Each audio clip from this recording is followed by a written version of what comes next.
ya el efecto que estemos hablando de esto es impresionante. ¿Quién hubiese imaginado hace el 2020, antes del COVID, que llegáramos a hablar de una tercera guerra mundial por años?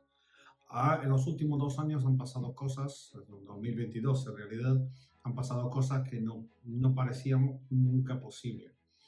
Que Rusia invadiera un estado, independientemente de un estado al lado, con carros armados, con todas tropas destruyendo, como hemos visto, la destrucción en Ucrania. Que la guerra se evolucionara con drones, entonces con ausencia con maquinarias, entonces la inteligencia artificial que entra en juego.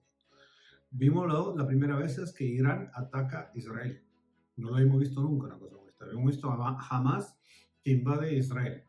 Hemos visto Israel pelear, como entrar en combates en 4 frentes diferentes. Los Houthis que bloquean, bombardeando varios barcos, bloquean uno de los nudos principales, uno de los choke points principales, que es el estrecho de Bab al-Mandab, a la salida del Mar Rojo hacia el Índico, el Mar Índico, que es el punto que, digamos, el puente, el punto de pasaje que une América, todo el continente americano con Europa, bueno, sí, hasta el mar Mediterráneo, el Mar Rojo, Canal Suez, Mar Rojo y hasta India, China. Hemos visto cosas que en algunos otros años, antes del COVID, antes del 2020, hubiesen sido puntos impensables, están pasando todo al mismo tiempo. Entonces, que haya una base para que alguien haga algo bastante raro, algún movimiento no controlado, algún movimiento, alguno de los líderes mundiales que reaccionen de manera abrupta a algunos momentos o algunas reacciones que vaya a tocar los nervios abiertos de todas estas situaciones y bueno, podría desatar una tercera guerra mundial. Tenemos hay varios lugares del mundo que son de grandes tensiones. Tenemos una tensión en Asia, alrededor de Taiwán y China. Y no es para nada que por la primera vez un barco militar, un sakamina militar japonés cruzó el estrecho de Taiwán. Hace años China viene desarrollando, ampliando su fuerza naval. China quiere, la visión del presidente Xi Jinping es transformar China en una potencia naval, cosa que no es típica de la cultura china. Tenemos en cuenta que todas las invasiones chinas las tuvo de tierra, todas las grandes batallas fueron de tierra, y cada vez que intentó de salir para conquistar más allá de su espacio, China históricamente se encontró con grandes derrotas que hicieron que se replegara hacia adentro.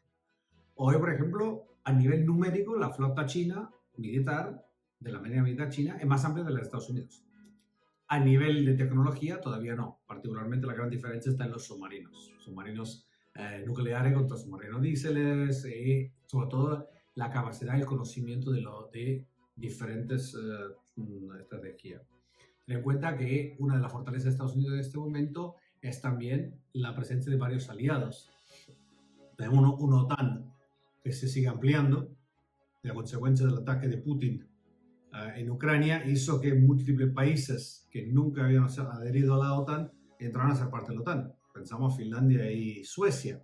Hoy el confine de la frontera entre Finlandia y Rusia es la frontera más amplia entre la OTAN y Rusia, que nunca había sido tan grande porque había toda una serie de estados colchones, que llamamos, todos los países bálticos y particularmente Ucrania, que no permitían ese tipo de cercanía.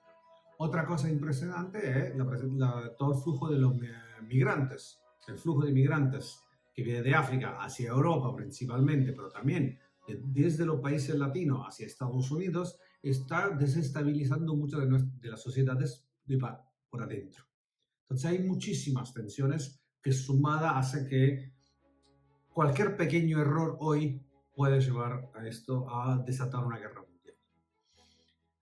¿Qué significa? ¿Cuáles son los puntos hoy? A diferencia de hace un año, me encuentro en una condición personalmente, creo, más positiva. Más positiva por una simple razón. Hay una serie de indicadores que me dicen que algunos de los elementos extremos que habían podido ser unas reacciones probablemente están siendo desinnescados. La última vez hablamos del rol del Mossad, hablamos de la relación Irán e Israel. Bueno, el efecto que hoy Irán se encuentra a ser un país más débil en su presencia, sobre todo su rol de influencia a nivel regional, se ha mostrado no capaz de poder mantener las promesas o las amenazas que había dicho, promesas hacia su proxy, amenazas hacia Israel y a los vecinos. El efecto que el ministro de Asuntos Exteriores de Irán se encuentre a discutir con el príncipe hereditario de Arabia Saudita en el medio de una espera de un ataque de Israel, es algo que no hubiésemos nunca pensado. Tenemos en cuenta que toda esta situación que estamos viendo en el Oriente Medio empezó el 7 de octubre de 2023, a la víspera, el día anterior, de la firma del acuerdo entre Israel y Arabia Saudita por el Pacto de Abraham. Esto de un lado. Entonces, la situación, todo lo que hemos vivido en Oriente Medio con la situación de Israel, con Hamas, Hezbollah e Irán, que los hutis en parte, es algo que está cambiando la situación. Tenemos en cuenta otra cosa. Irán era parte de una alianza, si queremos, antiamericana con China y Rusia. Irán ha sido proveyendo armas a Rusia, particularmente drones, para los ataques en Ucrania. Bueno, el efecto que los hutis armados por Irán hayan bloqueado Bab al-Mandab, entonces flujo de mercancía de China hacia Europa y Estados Unidos.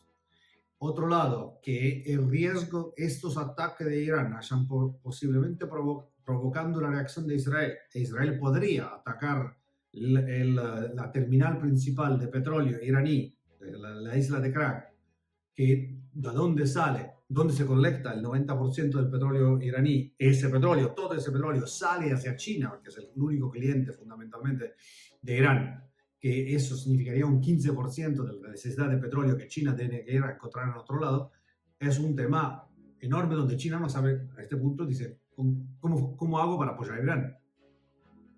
Y hay un hecho que pasó hace 10 días, donde había unas islas adentro del Golfo Pérsico que estaba en discusión entre Irán y los Emiratos Árabes, y aparentemente los representantes chinos por la primera vez empezaron a hablar en favor de un control de parte de Emiratos más que de Irán. Del otro lado, hay una situación económica hoy difícil. Situación económica difícil, sobre todo una inflación estructural a nivel energético. Analizamos el caso de Alemania. Alemania es una crisis económica brutal debido a su política energética, entonces la llegada del gas ruso a bajo precio y no tener un reemplazo a nivel energético. Estados Unidos, que tiene un costo de la gasolina a la estación de servicio de un precio tan alto, más allá de 15, casi 20% más caro que en condiciones particulares, entonces una inflación fuerte, significativa para Estados Unidos, un país que no está acostumbrado a tener inflación, siendo que el dólar es la moneda de intercambio internacional, cualquier tipo de inflación se descargaba a nivel del comercio internacional.